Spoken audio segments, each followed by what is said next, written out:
ప్రతిక బులెటిన్లోని breaking news చూస్తున్నాం. Formula ఈ కేసులో ఏసీబీ విచారణకు ఐఏఎస్ అరవింద్ కుమార్ హాజరయ్యారు. 4వ విచారణకు ఆయన హాజరయ్యారు. ఈ కేసులో అరవింద్ కుమార్ A2గా ఉన్నారు. ఈ కేసులో A1గా ఉన్న కేటీఆర్ ను ఇప్పటికే 2 సార్లు ఏసీబీ విచారించింది. కేటీఆర్ స్టేట్మెంట్ ఆధారంగా అరవింద్ కుమార్ విచారణ కొనసాగనుంది. హెచ్ఎండిఏ అకౌంట్ నుంచి నిబంధనలకు విరుద్ధంగా 55 కోట్ల రూపాయలు నిధులు మళ్లించినట్లు ఆరోపణలున్నాయి.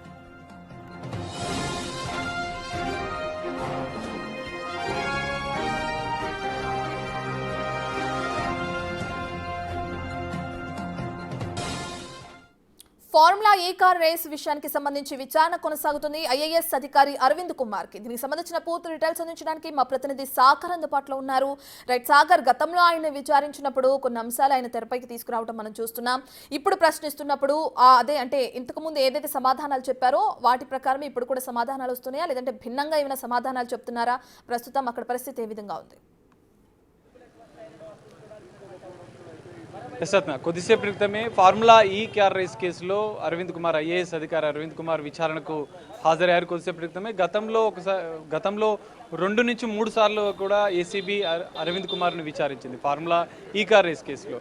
ప్రధానంగా నిధుల బదిలింపులకు సంబంధించినటువంటి 4 రకాల నిబంధనల ఉల్లంఘన జరిగింది. ఎన్నికల కోడ్, ఆర్బీఐ నిబంధనల విరుద్ధంగా, ఆర్థిక శాఖ అనుమతి లేకుండా, ఇటు రాష్ట్ర కేబినెట్ ఆమోదం లేకుండా కూడా ఈ నిధులను హెచ్ఎండిఏ అధికారిక అకౌంట్లో నుంచి కూడా ఫార్ములా ఈ ఆపరేషన్ సంస్థకు సంబంధించినటువంటి లండన్లో ఉన్నటువంటి విదేశీ కంపెనీల బ్యాంక్ అకౌంట్లకు బదిలీ చేశారు. హెచ్ఎండిఏ అధికారిక బ్యాంక్ అకౌంట్ అయినటువంటి Himayat Nagar Indian overseas bank నుంచి కూడా ఈ నిధులు మళ్లించినట్లుగా కూడా ఏసీబీ కీలక ఆధారాలు కూడా సేకరించింది. గతంలో బ్యాంక్ అధికారులతో పాటుగా ఈ కేసులో A1గా ఉన్నటువంటి కేటీఆర్, మాజీ మంత్రి కేటీఆర్ని, A3గా ఉన్నటువంటి బిఎల్ఎన్ రెడ్డిలను కూడా విచారించింది. నిధుల మళ్లింపులో కీలకంగా అరవింద్ కుమార్, ఎందుకంటే హెచ్ఎండిఏ కమిషనర్గా ఎంయుఏడి మున్సిపల్ అడ్మినిస్ట్రేషన్ అర్బన్ డెవలప్మెంట్ శాఖకు ప్రిన్సిపల్ సెక్రటరీగా కూడా ఆయన పనిచేశారు. ఆ సందర్భంలోనే ఫార్ములా ఈ ఆపరేషన్కి సంబంధించినటువంటి ఈ రేస్ కేసులో నిధుల మళ్లింపు జరిగిందని కూడా ఏసీబీ గుర్తించింది. గతంలో కూడా విచారించింది. అయితే గతంలో విచారించిన సందర్భంలో కూడా కేటీఆర్ ఆదేశాల మేరకే, మున్సిపల్ శాఖ మంత్రిగా ఉన్నటువంటి కేటీఆర్ ఆదేశాల మేరకే 54 కోట్ల 88 లక్షల రూపాయలను విదేశీ కంపెనీలకు మళ్లించినట్లుగా కూడా ఆయన గతంలో ఏసీబీ విచారణలో చెప్పారు. సో ఈ అంశాల ఆధారంగా కూడా ఈరోజు విచారణ జరిగే అవకాశం ఉంది. కేటీఆర్ని 2 సార్లు ఈ కేసులో విచారించింది ఏసీబీ. అందులో 2 సార్లు కూడా కేటీఆర్ విచారణ హాజరైన స్టేట్మెంట్ కూడా ఏసీబీ రికార్డు చేసింది. ఆ స్టేట్మెంట్ ఆధారంగా కూడా ఈరోజు అరవింద్ కుమార్ను విచారించే అవకాశం ఉంది.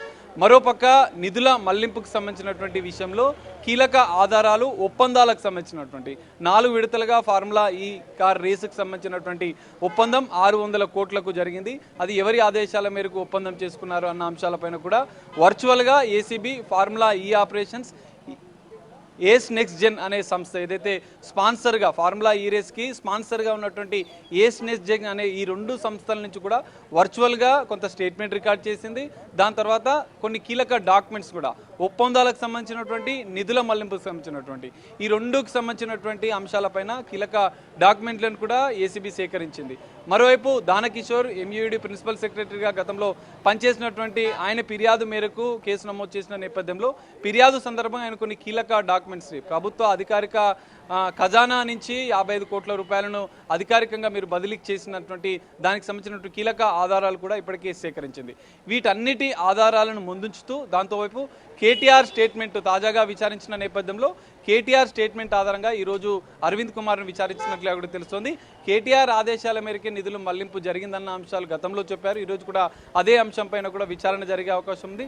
ఇంకా ఏదైతే ఒప్పందానికి సంబంధించినటువంటి నిధుల మళ్లింపు సంబంధించి ఒక ఐఏఎస్ అధికారిగా ఉన్న మీరు నిబంధనలను అతిక్రమించడానికి గల కారణాలేంటి, ఎందుకు అతిక్రమించాల్సి వచ్చింది, కేటీఆర్ మౌఖిక ఆదేశాలైనా ఏమైనా డాక్యుమెంటల్గా ఏమైనా ఆదేశాలు ఇచ్చారా అన్న అంశాలపైన కూడా ఈరోజు అరవింద్ కుమార్ను ఏసీబీ విచారించనుంది.